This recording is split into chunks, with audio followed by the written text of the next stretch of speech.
বুঝছো বন্ধু, একদিন রাত পহেলে দেখবা তুমি নাই, পৃথিবীবাসী জানবে তুমি মরে গেছো। পৃথিবীর তখন আলো ফুটবে, চাঁদও উঠবে, সিএনজিও চলবে, অটোও চলবে, দোকানপাট সবই চলবে। এই পৃথিবীর হই হুল্লুর হুলুস্থুল ব্যস্ততা, ধোকাবাজ এই দুনিয়া, কেউ থামবে না, শুধু তোমারে কবরে পাঠায়। ধোকাবাজ এই দুনিয়া, এই দুনিয়া প্রতারক, এই দুনিয়া কেউ থামে না। সামনের সিএনজি অ্যাক্সিডেন্ট করলো, পিছনের সিএনজি থামে না, ছাড়ি দিয়ে যায় না। সামনের গাড়ি অ্যাক্সিডেন্ট করলে পিছনের গাড়ি থামে না, ছাড়ি দিয়ে যায়। স্বার্থপর এই দুনিয়ায় কেউ থামে না। হ্যাঁ, বাপরে দাফন কইরা এই সন্তান, এই বউ বাচ্চারাই আবার এসার পরে ওই দিনকেই ভাত খায়, তাই না? পেট বইরা খায়, লগের ঘরের থেকে আর আইন্দা আনছে, এরা ঠিকই পেট ভরে খায়।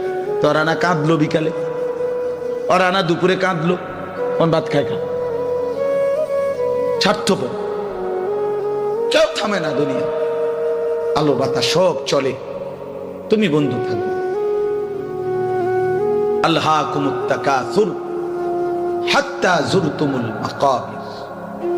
আল্লাহ বলছে, বান্দা আখিরাত ভুলে গেলা, দুনিয়ায় ডুবে গেলা, তবে মনে রেখো হাত্তা যুরতুমুল মাকাবির, এরই মাঝে কিন্তু একদিন কবরস্থানেই পৌঁছে যাবে। হ্যাঁ, কই পৌঁছে যাইবা? তোমরা কবরস্থান দেখো নাই ভাইয়া? কাল্লা সাউফা তা'লামুন। আল্লাহ বলে, কবরে আসলেই আমি বুঝাই দেব বান্দা আমার নাফরমানির শাস্তি কেমন। সুম্মা কাল্লা সাউফা তা'লামুন। আবার নাফরমান হাসরের ময়দানে আসলে আমি আবার বুঝাই দেব আমার অবাধ্যতার শাস্তিটা কি। একবার বুঝাবো কবরে। তাফসীরের মধ্যে আছে কাল্লা সাউফা তা'লামুনা ফিল কবরি সুম্মা কাল্লা সাউফা তা'লামুনা ফিল আখিরাহ। আল্লাহ বলে, একবার কবরে বুঝাইবো আমারে ত্যাগ করা, আমার নাফরমানি, আমারে সিজদা না করার শাস্তিটা কি। কবরেই টের পাইবা। ওয়ায়ুকাইয়াদু লাহু মালাকুন আমা ওয়া আসাম্মু আবকাম।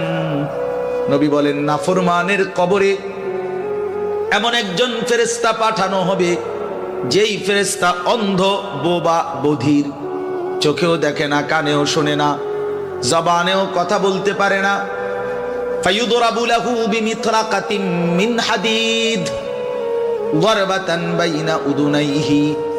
আল্লাহর নবী বলেন, ওই ফেরেশতা ওই নাফরমান পাপীকে লোহার হাতুড়ি মুগুর দিয়ে দুই কান বরাবর এমন জোরে আঘাত মারবে, ফায়াসিহু সাইহাতান ইয়াসমাউহা মান ইয়ালিহি ইল্লা তাকালাইন। নবী বলে, নাফরমান এত জোরে চিৎকার করবে, মানুষ এবং জিন ব্যতীত আল্লাহর সব সৃষ্টি শুনবে।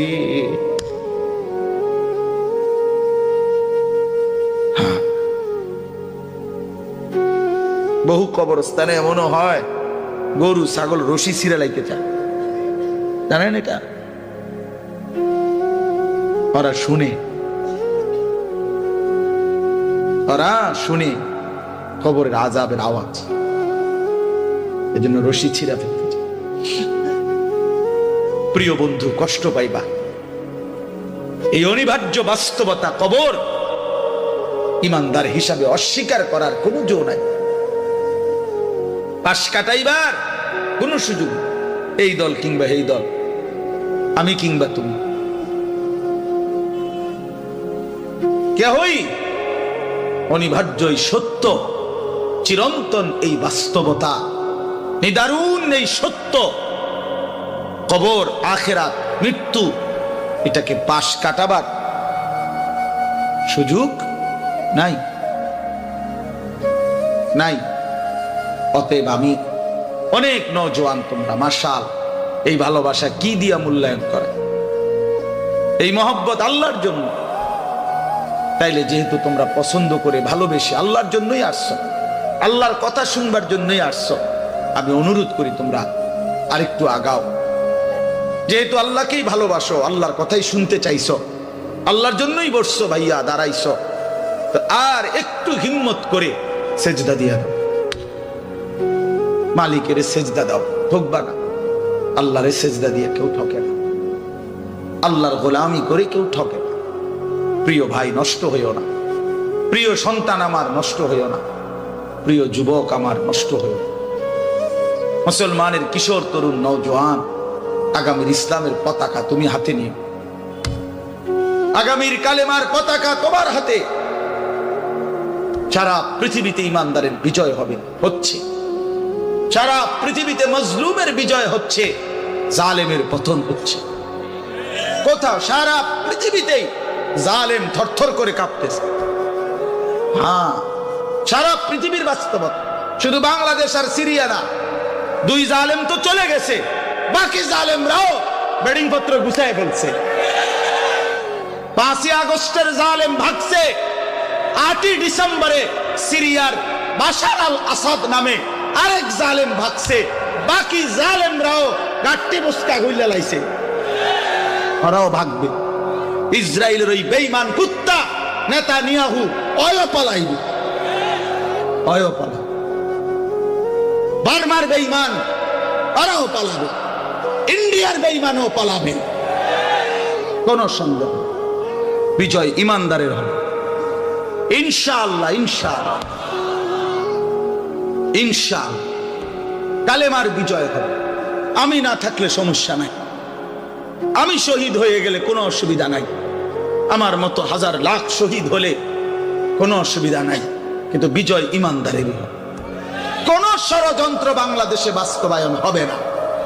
ইসকন লীগ দিয়েও ষড়যন্ত্র বাস্তবায়ন হবে না, সাদ লীগ দিয়েও ষড়যন্ত্র বাস্তবায়ন হবে না।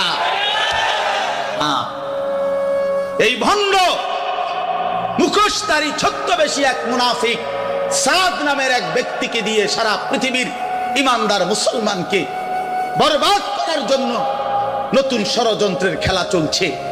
এই ষড়যন্ত্র বাংলাদেশে বাস্তবায়ন হবে না। ইসকনের গুন্ডারা, সন্ত্রাসীরাও বাংলাদেশে ষড়যন্ত্র শুরু করেছে, করছে। এই গুন্ডা সন্ত্রাসীদের ষড়যন্ত্র এই পবিত্র জমিনে বাস্তবায়ন হবে না। আমার জমিন কোরআনের জমিন, আমার জমিন ইমানদারের জমিন। আমরা কম হইতে পারি, আমাদের মালিক বড়। তোরা 130 কোটি বেঈমান, তোদের 130 কোটি না 230 কোটি তোদের দেবতার মূর্তি ছাড়া তোদের কিচ্ছু নাই। আমাদের আল্লাহ একাই যথেষ্ট। হাসবুনাল্লাহ, হাসবুনাল্লাহ। অতএব প্রিয় ছেলেরা আমার, বাপ আমার, আমি না থাকলে কোনো সমস্যা নেই। মরতেই হলে তো শাহাদাতের মৃত্যুর চাইতে দামি মৃত্যু আর কি হইতে পারে। শহীদের পবিত্র খুন ঝরলে, আল্লাহর জমিন ছুঁইলেই জান্নাত, কোনো সমস্যা। এই জন্য আমি অনুরোধ করছি তোমাদের কাছে, তোমরা আমাদের সন্তান, তোমরা আমাদের ভাই। আমি সকল ছেলের কাছে হাত জোড় করে অনুরোধ করলাম, তোমরা আল্লাহর দিকে ফিরে আসো। গুনার মধ্যে শান্তি নাই, নারীর ছবির মধ্যে, অশ্লীল দৃশ্যের মধ্যে, উলঙ্গ দৃশ্যের মধ্যে প্রিয় ভাই সুখ হয়। আল্লাহ তাআলা কোরআনে বলছে, চরিত্রহীন পুরুষকে আল্লাহ বলছে খবিস। খোদার কসম, সূরা নূরের মধ্যে চরিত্রহীন পুরুষকে আল্লাহ বলছে খবিস, চরিত্রহীন নারীকে আল্লাহ বলছে খবিসাত, খবিস। আল্লাহ বলছে, ওয়াদা দিছে, আল্লাহর ওয়াদা ভুল হয় না। আল্লাহ বলছে, তোরা পুরুষ যারা চরিত্রহীন, তোদের বউ মিলবে চরিত্রহীন। তোরা মহিলা যারা, মেয়ে যারা চরিত্রহীন, তোদের স্বামী মিলবে চরিত্রহীন। তখন বুঝ, মানুষের বেডি সাউন আর ঘরের বেডি 2 নম্বর। হ্যাঁ, এর পাইবা কয় দিনে রাত যায়, কয় দিনে দিন যায়। মাস 24 দিনে শেষ হয়ে যাবে, 30 দিন আর লাগবে। হ্যাঁ হ্যাঁ, এমনিতে তো মোবাইলের বেডি, রাস্তার নর্তকী, হ্যাঁ, অবৈধ প্রেমিকা, হ্যাঁ, ওর সব কিছু ফরমালিন, ধোকা। কিন্তু স্ত্রী যদি কারো, বিবাহিত স্ত্রী যদি 2 নম্বর হয়, চরিত্রহীন হয়, পরকীয়ায় আসক্ত হয়, তখন বুঝবা বন্ধু দুনিয়ার জীবনটা হয়ে যাবে জাহান্নামের টুকরা, জাহান্নামের টুকরা। আমি বললাম নষ্ট হইও না, চরিত্র হেফাজত করো, একটু একটু সবর করো, একটু সবর করো। কুত্তার মতো নারী মেয়ের পিছনে দৌড়াইও না, ছবির পিছনে দৌড়াইও না, একটু সবর করো। যেই চাহিদা আল্লাহ দিছে সেই চাহিদা পূরণের হালাল ব্যবস্থা আল্লাহ রাখছে।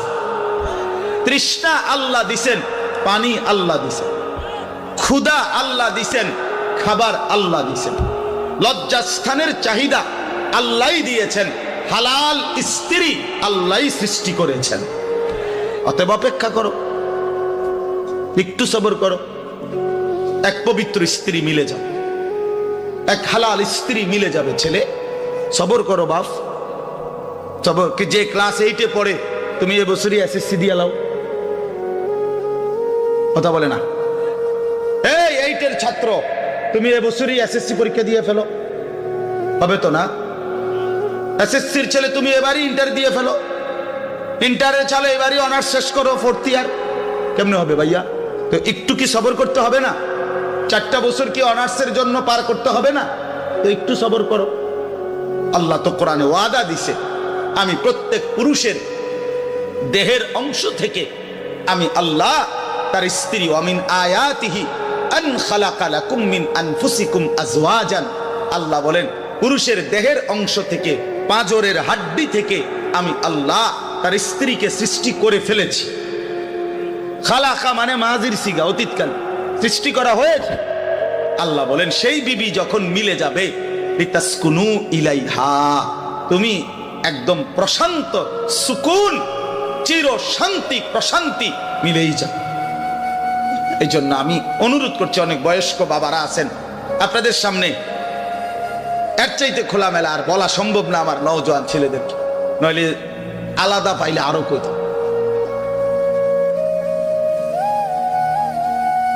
আরো বল যে নষ্ট হইও না, চরিত্রহীন ছেলে পেলের প্রতি আমার খুব দরদ ফিকির। আমি হিসাব চিন্তা করে নিছি, কেন জানি আল্লাহর পক্ষ থেকে আমি বুঝিয়ে না এটা। এ মুসলমানের কিশোর তরুণ নওজোয়ান দেখলে আমার খুব মায়া লাগে। এরা যদি সব ফজরের নামাজ, আচ্ছা ফজরের নামাজে এই মুসল্লি কি হইল? তোমরা যদি ফজরের নামাজ পড়তা কি হইতো? আল্লাহর কসম, আল্লাহ ইসরায়েলের, আমেরিকার দুশ্মনের তখ্ত মসনদ কলিজা সুদ্ধা নড়ে উঠত। আর অপেক্ষায় আছে মুসলমানের ইমানদার যুবকের জাগা। মুসলমানের ইমানদার যুবক যেদিন জাগবে, আল্লাহর কসম গোটা পৃথিবীতে কালেমার পতাকা, গোটা পৃথিবী। এই সিরিয়ায় বাশার আল আসাদ নামে যে জালেম পতন হয়েছে, এই জালেমের বিরুদ্ধে যেই যুবক দাঁড়াইছে জোলানি, এই একা যুবকের একটা মাথার জন্য সে এবং তার দোসররা 100 কোটি মার্কিন ডলার পুরস্কার ঘোষণা করেছে। আমি খেয়ালি নিয়ে একটা যুবকের মাথার জন্য তার মাথা কাইটা যে দিতে পারবে 100 কোটি মার্কিন ডলার পুরস্কার গ্রহণ। আরশে আজিমের মালিক আল্লাহ বলছে, যুবক আমি তোকে রক্ষা করব। আল্লাহ পাক ঠিকই তাকে রক্ষা করছে। ওই জালেম পলাইছে, গাট্টি গুট্টি লইয়া পলাইছে। এই জন্য বাংলাদেশের নিরস্ত্র কিশোর যুবক নওজোয়ান দাঁড়াইছে, জালেম পলাইছে। এটাই সত্য, এটাই সত্য। নওজোয়ান হিম্মত করলে, বুক পেতে দিলে, নওজোয়ান দাঁড়াইলে, যেই কোনো বড় অসাধ্য আল্লাহর দয়ায় ওইটাও অর্জন হয়েছে। এটা আল্লাহ তাআলা যৌবনের মধ্যে শক্তি রাখছে। কোরআন শরীফে আছে, আল্লাহ বলছে যৌবনটাই শক্তি। ছোটবেলা আল্লাহ নিজে বলছে দফ, এটা দুর্বলতা। বুড়াকাল আল্লাহ নিজেই বলছে ওইটাও দফ, দুর্বলতা। তো শক্তি কই? আল্লাহ বলছে যৌবন, কুওয়াতান। কোরআন শরীফের আয়াত সূরা রোমের মধ্যে আছে, আল্লাহুল্লাযী খালাকাকুম মিন দুফিন সুম্মা জাআলা মিন বা'দি দুফিন কুওয়াতান সুম্মা জাআলা মিন বা'দি কুওয়াতিন দুফান ওয়া শাইবা। আল্লাহ বলেন, বান্দা 3 অবস্থায় আমি তোমাকে বানাই। প্রথম হলো দুর্বল, এরপরে শক্তি, এরপরে পুনরায় দুর্বল। তাহলে বোঝা গেল শিশুকাল আর বৃদ্ধকাল কি দুর্বল। তো শক্তি কোথায়? কোথায় শক্তি কোথায়? তো শক্তিমান নওজোয়ান হাত তোলো। না না, বুড়া মানুষ না, বুড়া মানুষ না, নওজোয়ান হাত তোলো, তোলো হাত তোলো, দাও তাকবীর দাও, আল্লাহু আকবার, জোরসে বলো, জোরসে বলো, দাঁড়াও বলো, দাঁড়াও বলো, দাঁড়াও নওজোয়ান, ওঠো নওজোয়ান, দাঁড়াও নওজোয়ান, দাও তাকবীর বলো। দেখেন কি পরিমাণ ছেলে, দেখছেন কি পরিমাণ ছেলে,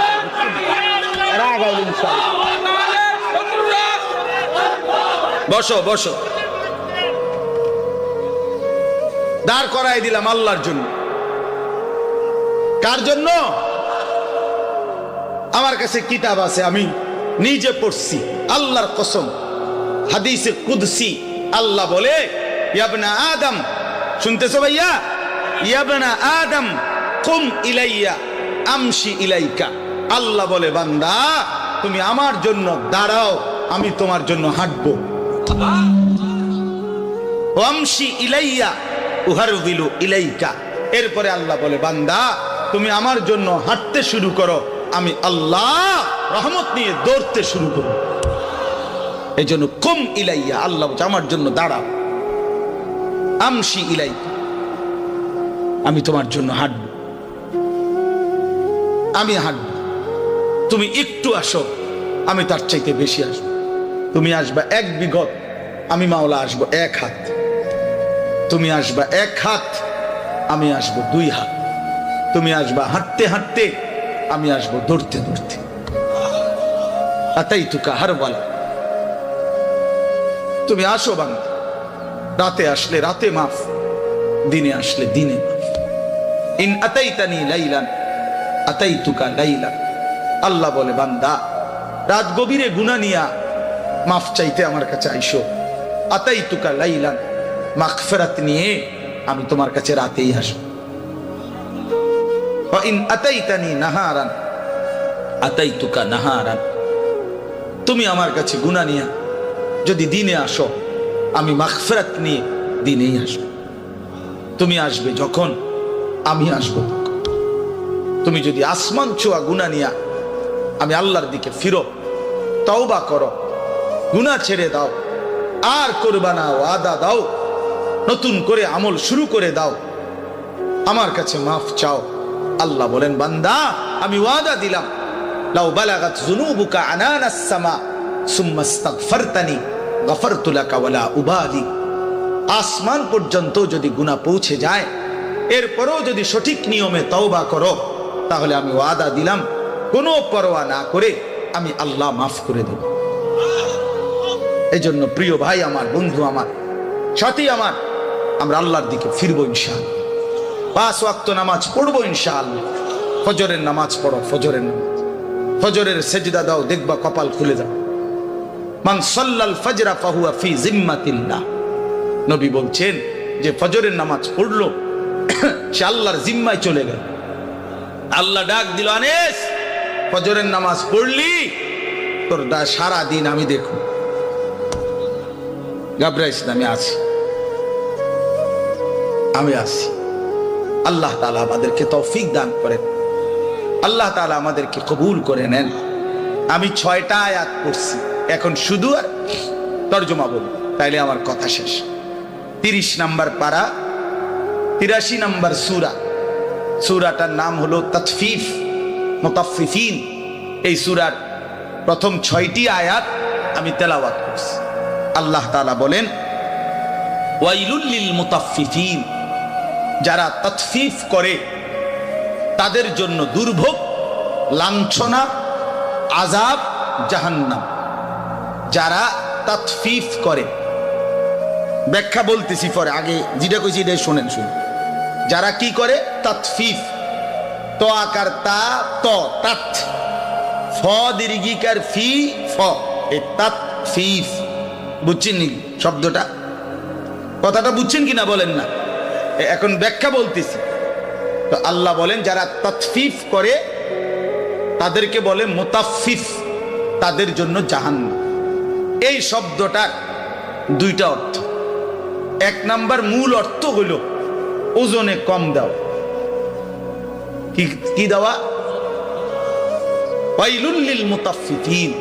আল্লাহ বলেন যারা ওজনে কম দেয়, ঠকায়, প্রাপককে তার প্রাপ্য কম দেয়, তার জন্য জাহান্নাম, দুর্ভোগ, লাঞ্ছনা, আযাব। এই জন্য তাফসীরের মধ্যে আছে এই সূরার শুরুতে মদিনায় যখন আল্লাহর নবী সাল্লাল্লাহু আলাইহি সাল্লাম মক্কা থেকে হিজরত করে মদিনায় গেছেন, তো নবীজি মদিনার বাজারে দেখছেন যে মদিনার ব্যবসায়ীরা, মানে তখনকার ইয়াসরিবের, তারা ব্যাপকভাবে মানুষকে ঠকায় ওজনে মাফ। তখন সর্বপ্রথম আল্লাহর পক্ষ থেকে মদিনায় নবীজি হিজরত করে মদিনায় যাওয়ার পর সর্বপ্রথম যেই সূরা নাজিল হইছে মদিনায়, এটাই সূরা, মদিনায় অবতীর্ণ প্রথম সূরা, সূরা তাতফিফ। আর আল্লাহ বলেন ওয়াইলুল লিল মুতাফফিফিন, সাবধান তোমরা যারা ওজনে কম দিচ্ছ, তোমাদের জন্য জাহান্নাম। এই যে বলছে প্রথম দিন মদিনায় হিজরতের পরে প্রথম আয়াত, সেই থেকে নিয়ে ইমানদাররা এই আচরণ ইয়াসরিবের মানে মদিনার মুসলমান ছেড়ে দিছে।